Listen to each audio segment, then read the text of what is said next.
Добрый день, дорогие друзья, с вами Александр. Вот себе прикупил палаточку для зимней рыбалки. Сейчас с вами все вам покажу, какая она, и скажу, какая она. Так что смотрим, не включайся, поехали. Друзья, вот, говорится, палаточка сама, вот тут все данные я и купил на Авито, друзья, магазинчики спорта и отдыха. Спасибо им большое, что так быстро отправили мне ее. И сейчас вот с вами сходим внутрь. Так что смотрим. Ну вот, друзья, мы сейчас с вами заходим в палаточку. Вот тут есть окошко. Можно ее все открою. Вот там все. Тут тоже уже все, я думаю, докупать. Вот для вентиляции, для печки.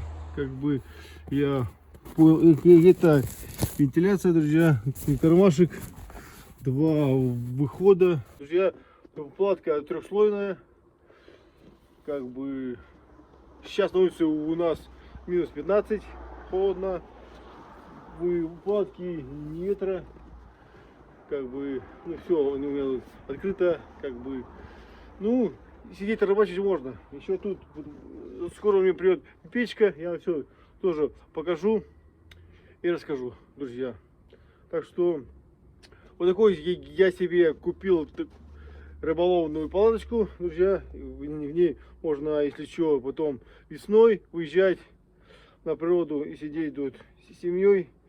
И осенью тоже, когда уже прохладненько, чтобы на улице не сидеть, не мерзнуть. Вот тут, друзья. Так что, друзья, спасибо, что смотрим. Ссылочку на магазин я оставлю в описании, друзья. Так что спасибо. Подписывайтесь на канал. Всем удачи и добра. До новых встреч.